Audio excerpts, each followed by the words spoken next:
इस देश में राइट टू एक्सप्रेशन को कम करने के लिए कोई बिल, कोई रेगुलेशन, किसी की हिम्मत नहीं।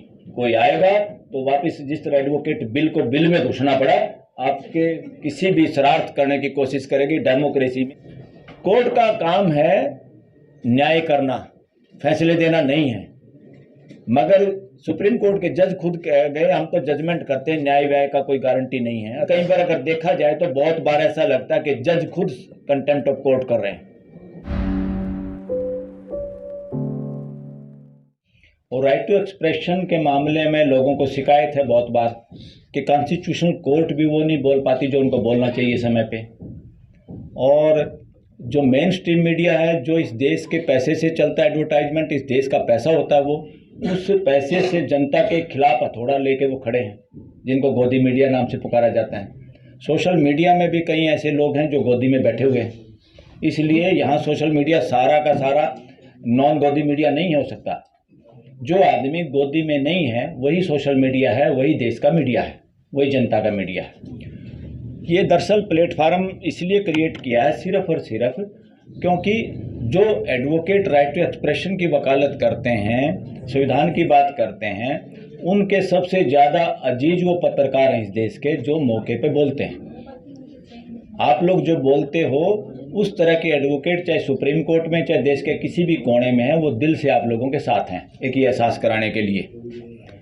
और वो इन पर लगातार नज़र हमारे जैसे लोगों की कि किस पत्रकार का चैनल बंद किया जा रहा है, किसकी रीच कम की जा रही है, किसके खिलाफ एफआईआर दर्ज हो रही है, किसको जमानत समय पे नहीं मिल रही।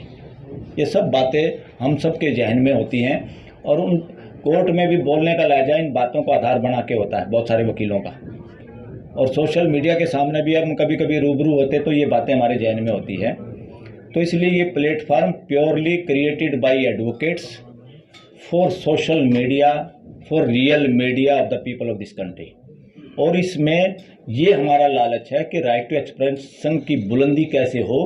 कोर्ट में बिना जिरह जो असली एडवोकेट हैं लिबर्टी के, राइट टू एक्सप्रेशन के, आप जैसे लोग पत्रकार और जो मीडिया हाउसेज चला रहे हैं, सोशल मीडिया चला रहे हैं, वो लोग कर्णधार हैं, वो नींव हैं इस देश की।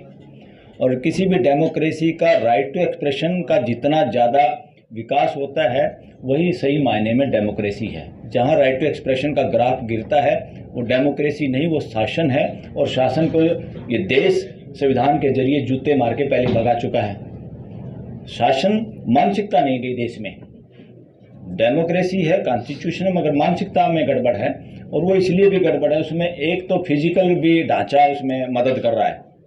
वो ये जितना लुटियन जोन है ये राजाओं के समय में बना हुआ था। और जब भी हम गुलाम थे, राजा रानी की ब्रिटिश हुकूमत के वक़्त में ये बंगले बने थे, फलाना house, Patiala house, Nabha house, दुनिया भर के हाउस हैं, बड़ौदा हाउस, ये राजाओं के हाउस थे। और दूसरे उसी तरह के यहाँ के मेंबर ऑफ पार्लियामेंट के लिए भी वही बंगले बनाए गए। उसी तरह के बंगलों में हमारे जज भी रहते हैं, चाहे हाई कोर्ट के हों चाहे सुप्रीम कोर्ट के। उसी राजा के गुलाम प्यादे का घर था राष्ट्रपति भवन, वो प्यादा ही था। दूसरे प्यादे डीसी के रूप में थे। ये प्यादों के प्यादे, उसी से शासन चलता है। आज देश में शासन नहीं है तो हम सोशल मीडिया में ये भी कहते हैं देश के सामने, अब वक्त आ गया है हमारे डेमोक्रेटिक सेटअप के जनप्रतिनिधियों को इस तरह के घर मुहैया ना कराए जाए। इनको अगर आपको ढांचे बचा के रखने हैं मेमोरी के लिए, इनमें दूसरा सदुपयोग किया जाए, इनमें से सबको बाहर निकाला जाए, चाहे एमपी है, चाहे कोई जज है, चाहे कोई राष्ट्रपति है, चाहे कोई प्रधानमंत्री है। इनको घर डेमोक्रेटिक सेटअप के चाहिए। इस डेमोक्रेसी में आदमी इतने बड़े महलों में नहीं रह सकता। ये महल मानसिकता ही शासन मानसिकता है। और एक बार एमएलए एमपी बन के वो खुद जब तक उसकी टांग कब्र में ना चली जाए वो एमएलए एमपी बनना चाहता है। और जबकि पार्लियामेंट में बोलने का नंबर आता है, बोलने के बजाय तालियां पीटता है। ये सिचुएशन है जनप्रतिनिधियों की। और बहुत सारा जो कानून हमारा डेमोक्रेसी के प्रिंसिपल के आधार पे होना चाहिए था या संवैधानिक मूल्यों के आधार पे होना चाहिए था, कुछ कानून ऐसे हो गए हैं जो हमारी डेमोक्रेसी को नपुंसक बना रहे हैं। तो उन सब बातों को लेके एक तो आप लोग भी इनफॉर्मली इस संगठन से ये जुड़ने का यानी कनेक्ट होने का खाली वो रखें, ताकि हम रेगुलर प्रोग्राम ये करते रहेंगे। और वो इसलिए कि आप लोग इकट्ठे जब बैठते हो तो आप भी अपनी ताकत का एहसास आपको होता है, और जब आपके नीचे नींव में अगर एडवोकेट खड़े हैं मुखर आवाज़ के साथ, चेहरे दिखा के कि हम आपके साथ हैं, तो फ्यूचर में इस देश में राइट टू एक्सप्रेशन को कम करने के लिए कोई बिल, कोई रेगुलेशन, किसी की हिम्मत नहीं। कोई आएगा तो वापस जिस तरह एडवोकेट बिल को बिल में घुसना पड़ा, आपके किसी भी शरारत करने की कोशिश करेगी। डेमोक्रेसी में राइट टू एक्सप्रेशन बढ़ाने की बात होती है, कम करने की बात नहीं होती कभी भी। और देश के अंदर एक सबसे बड़ा जो गड़बड़ करती है सरकार, जिसकी शासन मानसिकता होती है, वो कहते हैं नेशनल सिक्योरिटी एंड इंटीग्रिटी खतरे में, ये मुद्दा है। और नेशनल सिक्योरिटी इनको समझ में आती नहीं। नेशनल सिक्योरिटी होती क्या है? नेशनल सिक्योरिटी में सारी चीज़ें आती हैं, food security, health security, right to expression security, ये सारी की सारी सिक्योरिटी जो है, आदमी को जिन चीज़ों से डर लगता है, जो चीज़ें वो चाहता है वो सारी पूरी की जाए, उसका नाम है नेशनल सिक्योरिटी। उसका नाम ये नहीं है कि खाली बॉर्डर पे कोई आदमी विदेश का घुस गया तो वही नेशनल सिक्योरिटी है। और नेशनल सिक्योरिटी जब देश में कोई भी पॉलिसी ऐसी बनती है जो देश के लोगों को सबसे ज़्यादा फ्रेटर्निटी, जो हमारा टारगेट है संविधान का, वो है देश में फ्रेटर्निटी। प्रियम्बल में पढ़ोगे तो प्रियम्बल में क्लियर लिखा है न्याय का मतलब है फ्रेटर्निटी। अगर आपका न्याय, आपकी पॉलिसी, आपका कानून, आपकी जजमेंट देश में भाईचारा, बंधुत्व नहीं बढ़ाती तो सब नॉनसेंस है। वो सारी की सारी नॉनसेंस है, वो एंटी डेमोक्रेटिक है, एंटी कॉन्स्टिट्यूशनल वैल्यूज है वो सारी की सारी। और नेशनल सिक्योरिटी में बाहर के लोग घुस जाए तो बहुत छोटा मसला है, असली तो नेशनल सिक्योरिटी अंदर से कमजोर हो रही है।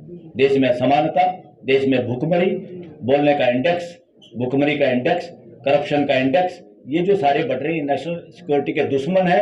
और असली फिर इनको ठीक करने की जिम्मेदारी किसकी है? जो लोग व्यवस्था संभालने के लिए बैठे हैं। इसलिए सबसे ज्यादा नेशनल सिक्योरिटी के लिए खतरा कौन है? जिन लोगों के हाथ में सत्ता की बागडोर है, वो इन चीजों को अगर ठीक नहीं कर पा रहे, दुरुस्त नहीं कर पा रहे, वो नेशनल सिक्योरिटी के दुश्मन है असली, पत्रकार नहीं। दूसरा नेशनल इंटीग्रिटी। ये इंटीग्रिटी क्या है भाई? सबसे ज्यादा तो भेदभाव, समाज की एकता खराब होती है। वो लोगों के अंदर जाति पाति रिलीजन जब घुसता है तो लोग आदमी आदमी का दुश्मन हो जाता है। एक दूसरे की शकल, दाढ़ी, किसी की पगड़ी सरदार जी की देख के अपना दुश्मन समझ बैठता है। और इस तरह की पहचान बना बना के, और डेमोक्रेसी में कोई प्राइम मिनिस्टर, कोई गृह मंत्री, कोई एमएलए, कोई एमपी, कोई चीफ जस्टिस यही बोलेगा इन्हीं को ठेकेदारी मिली है, ये दिस इज नॉनसेंस। डेमोक्रेसी नीचे से ऊपर की ओर बढ़ती है, और ऊपर से नीचे जो आता है वो शासन आता है। तो अब देखिए शासन है कि डेमोक्रेसी है देश में? नीचे वाला सबसे ज्यादा मजबूत होता है तो समझो डेमोक्रेसी मजबूत हुई। और डेमोक्रेसी नीचे से जाके ऊपर तक जाती है। यही होता है डेमोक्रेसी में, यही फार्मूला है अस्तित्व में, यही फार्मूला है डेमोक्रेसी का। और शासन में ऊपर से नीचे की ओर आता है। इस पूरे अस्तित्व में शासन नहीं है। हमने जंगल का राजा शेर बना रखा है, मगर शेर की तो बहुत बार बेइज्जती दूसरे जानवर करते हैं इकट्ठे होके सरेआम। तो हमने कथा कहानियां बना रखी है।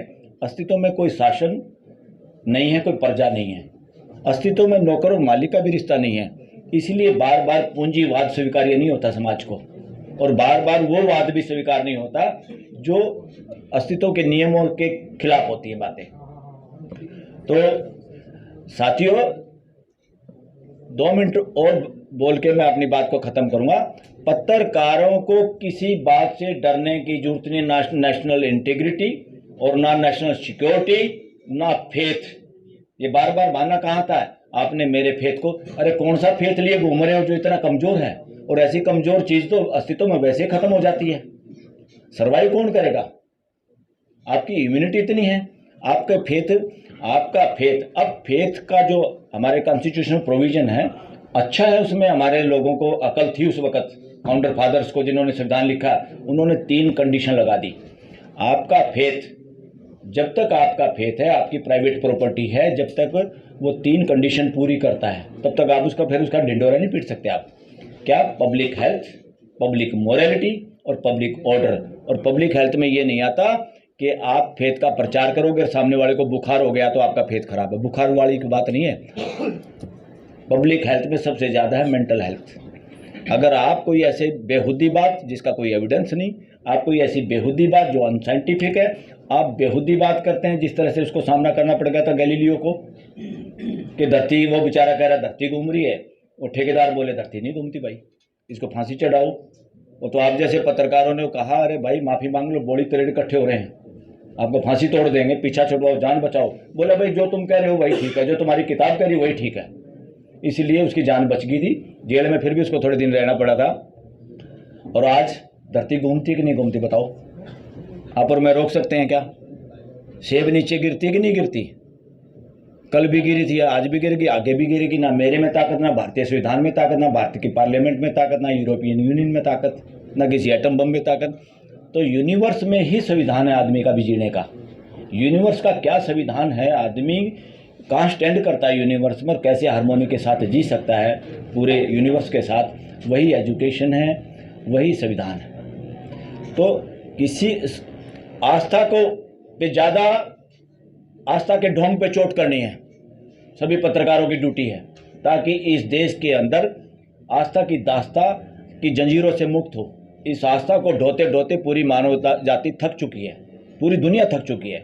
और 800 करोड़ का सॉफ्टवेयर एक जैसा है, जाति में, रिलीजन में, रीजन में बांटने की कोई वो नहीं। और दूसरा, मानव जाति को देश तक भी नहीं रोका जा सकता। अब बार बार नेशनल सिक्योरिटी करके और नेशनल इंटीग्रिटी करके ऐसे विचारों को नहीं रोक सकती कि इससे हमारे देश को खतरा, टुकड़े हो जाएंगे। देश को में स्टेट जैसे बनते हैं, किसी को भी अपनी बात कुछ भी कहने का पूरा अधिकार है, मगर वो दायरे में हो जिसमें हिंसा ना बढ़के और जिसमें आप बाइस्ट नजर ना आए, दुश्मनी क्रिएट ना हो लोगों के अंदर। तो आप कुछ भी बात कहने के लिए, किसी भी बात को रिकॉर्ड करने के लिए, पूरे दमदार तरीके से उस आस्थाओं का विरोध करने के लिए भी पत्रकारों की ड्यूटी है। क्योंकि संविधान कहता है देश के लोगों को साइंटिफिक टेम्पर का बनाना है, हकीकत से रूबरू कराना है, उन लॉज से रूबरू कराना है, मूर्ख नहीं बनने देना है लोगों को। तो इस मूर्खता के जाल में उलझ के हम भी अपने, अगर भूतकाल में देखें तो कितनी मूर्खताओं से हम भी, मैं तो अपने आप को भी कहता हूँ कि हम भी कितने जकड़े हुए थे कई चीज़ों से, जो मुक्ति पाई धीरे धीरे ऐसे समझ के। मैं आप लोगों के ध्यान में 2-3 बातें लेना चाहता हूँ, ताकि वो आप अपनी दिनचर्या का हिस्सा अगर बना लें तो उस बात को ध्यान रखें। इंडियन कॉन्स्टिट्यूशन किसी को प्राइम मिनिस्टर, राष्ट्रपति बनाने का जुगाड़ नहीं है। इंडियन कॉन्स्टिट्यूशन इस देश में मानवीय व्यवस्था स्थापित करने का और मानवीय व्यवस्था लागू करने का एक डॉक्यूमेंट है। तो देश को शासन से व्यवस्था की ओर ले जाना है, उसमें पत्रकारों को अहम भूमिका निभानी है। देश को शासन से व्यवस्था की ओर ले जाना है, जो व्यवस्था अब तक स्थापित हो जानी चाहिए थी। व्यवस्था, जैसे यहाँ के बच्चे बाहर जाते हैं तो क्या लालायित होता है उनको कि बड़ी व्यवस्था है, सिफारिश नहीं है, गड़बड़ नहीं है, अंडर द टेबल कुछ नहीं है, जो कुछ है वो है। कोई भी किसी के खिलाफ बोलता है, प्राइम मिनिस्टर भी साइकिल पे चला जाता है, पैदल चला जाता है। और हमारे यहाँ हिपोक्रेसी क्या है, एक छोट भैया नगर निगम का भी पार्षद बन जाए, वही साल में 2 साल में क्या कर लेता है। तो ये भ्रष्टाचार का नाम हो गया इस देश की राजनीति। तो शासन नहीं, व्यवस्था। जहाँ भी व्यवस्था का मतलब है लोगों की भागीदारी और जवाबदेही, 100% ट्रांसपेरेंसी, वो जहाँ नहीं होता समझो वहाँ गड़बड़ है और आप लोग उस पर आवाज़ उठाइए। दूसरा, ये जो नौकर और मालिक वाला जो मामला है, यहाँ हिस्सेदार भागीदार हम सब, कोई नौकर और मालिक वाला जितना गहनता जमती है समाज में उतना विद्रोह होता है। घर में भी हम नौकर मानसिकता से किसी सदस्य अपने परिवार के लोगों को नहीं रख सकते। अपने खुद जिनको हम नौकर मान रहे हैं उनसे भी उस तरह का व्यवहार करते हैं तो काम नहीं चलता, गड़बड़ होती है, रिएक्शन होती है। क्योंकि ऐसी व्यवस्था नेचर में नहीं है, इसलिए वो चल नहीं पाएंगी, चलती नहीं। कंटेम्प्ट ऑफ कोर्ट की बात में मैं कहना चाहता हूँ, मैं कई बार इस पे बोल चुका हूँ कि आज के दिन कई बार अगर देखा जाए तो बहुत बार ऐसा लगता है कि जज खुद कंटेम्प्ट ऑफ कोर्ट कर रहे हैं, हाई कोर्ट्स के भी और सुप्रीम कोर्ट के भी। मैं ये बात क्यों कह रहा हूँ, ये मैं बात कई बार कह चुका हूँ और कोर्ट में भी, कोर्ट के प्रेशर में भी ये बातें हो गई हैं। वो क्यों है? कोर्ट का काम है न्याय करना, फैसले देना नहीं है। मगर सुप्रीम कोर्ट के जज खुद कह गए हम तो जजमेंट करते हैं, न्याय व्याय का कोई गारंटी नहीं है। क्योंकि हम फाइनल है इसलिए हमारी बात मानी जाती है, हम हमेशा ठीक होंगे ये भी बात नहीं है। न्याय का एक ही आधार है आपके किए हुए फैसले से दोनों पार्टियों के बीच में बिगड़ा हुआ भाईचारा पुनर्स्थापित होता है तो आपका फैसला नहीं न्याय है। आपका पार्लियामेंट में बनाया हुआ कानून देश को जोड़ने का काम करता, समानता का काम करता, भाईचारे को बढ़ाने का काम करता है, सबके चेहरे पे मुस्कुराहट लाने का काम करता, तो आपने सही कानून बनाया। सिंपल, इसमें कोई रॉकेट साइंस नहीं है। तो साथियों, कंटेम्प्ट ऑफ कोर्ट से डरने की कतई जरूरत नहीं। आज के वकीलों ने नब्ज पकड़ ली इस बात की कि कंटेम्प्ट ऑफ कोर्ट वकील कम जज ज़्यादा कर रहे हैं देश के अंदर। और आज के दिन वो बहम भी निकल गया है कि देश में चर्चा हो फैसलों की, जजों पे चर्चा ना हो, जज का नाम ना हो, मगर हम अपने घर में बैठ के हमारे पे कोई रोक नहीं है कि जज के नाम का जिक्र ना हो। वो जज कोई आइवरी टावर में रहने वाले लोकतंत्र में, राजा की कोर्ट में ऐसा हो सकता है। आप कोई गड़बड़ करे, कोई जज बदमाशी करे, अगर मैं सच्चाई बता रहा हूं तो कोई कंटेम्प्ट ऑफ कोर्ट नहीं। देश का कानून है, सच्चाई बताने में, रियलिटी बताने में कोई कंटेम्प्ट ऑफ कोर्ट नहीं और किसी की हिम्मत नहीं, ना वकीलों की ना जजों की, कि कोई इस पे कंटेम्प्ट ऑफ कोर्ट चलाए। सिर्फ और सिर्फ ये डराने की बात थी। बहुत डर चुका देश, अब डरने की कोई जरूरत नहीं है। पत्रकारों को तो डरने की कोई जरूरत नहीं। और इस प्लेटफॉर्म से मैं ओपनली ये पूरे देशवासियों को, क्योंकि इस प्लेटफॉर्म के साथ बहुत लोग जुड़े हुए हैं, सामने बेशक मैं दिखाई या कुछ और साथी दिखाई दे रहे हैं, हम कंटेम्प्ट ऑफ कोर्ट को बर्दाश्त नहीं कर सकता। ये देश अब और बहुत हो चुका। और इस कंटेम्प्ट ऑफ कोर्ट में भी मैक्सिमम सजा 6 महीने की है, तब भी दूसरे पक्ष को सुने बगैर नहीं दी जा सकती। ये कोई काले पानी की सजा नहीं है कि आपको कोई भी दलील नहीं और आपको फांसी पे लटका दिया जाएगा। तो इसलिए इसको मैं इंडिविजुअल तौर पे कहता हूँ बंदर घुड़की। और कोर्ट अगर सही काम करती है तो उनको कंटेम्प्ट ऑफ कोर्ट लगाने की जरूरत कहाँ है। किसी भी जज को, किसी भी कोर्ट को डरने की जरूरत ही नहीं कि मेरी कंटेम्प्ट हो गई। अगर आप अच्छा काम करें तो कंटेम्प्ट कहाँ, आपका तो स्वागत होगा, आपकी तो जय जयकार होगी।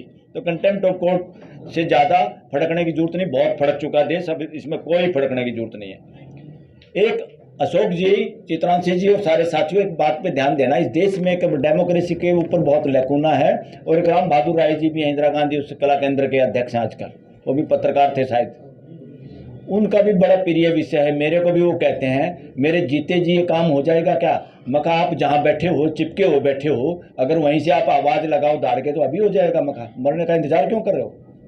वो क्या काम है इस देश में?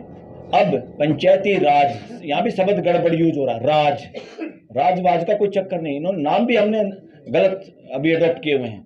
सरकार, पंचायती राज एक्ट, राजवाज कुछ नहीं, पंचायती व्यवस्था। और उसमें क्या है, पंच, सरपंच, पार्षद, जिला ब्लॉक समिति के मेंबर, जिला परिषद के मेंबर, इन सब को एक डीएम सस्पेंड कर सकता है। ये शीर्षासन है इस देश के लोकतंत्र पे, लोकतंत्र की हत्या। राजीव गांधी जब प्रधानमंत्री था तो तब ये कानून आया था। और राजीव गांधी का बेटा आजकल अपोजिशन में एक मुखर भूमिका निभा रहा है। वहां तक भी बात पहुंची और सबकी जिम्मेवारी, किसी एक परिवार की या एक आदमी की जिम्मेवारी नहीं।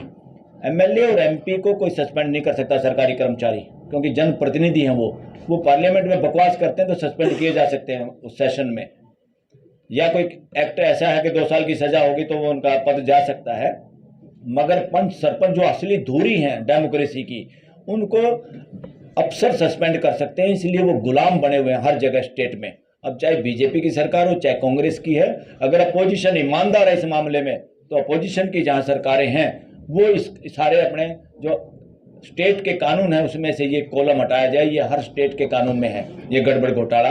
इसलिए इस लोकतंत्र को स्थापित करने में आप सारे पत्रकारों को मदद करनी। जनप्रतिनिधि को कोई भी सस्पेंड ना कर पाए, सरकारी मुलाजिम खासतौर पर, क्योंकि सरकारी मुलाजिम मदारी का बंदर बन जाता है। अपनी प्रमोशन के लिए, ट्रांसफर के लिए या कुछ करप्शन कर लिया उसको दबाए रखने के लिए वो यसमैन हो जाता है। तो ये बड़ी गड़बड़ है इस देश के अंदर। खबरों में बने रहने के लिए फोरम 4 को सब्सक्राइब करें और नोटिफिकेशन पाने के लिए बेल आइकन दबाएं।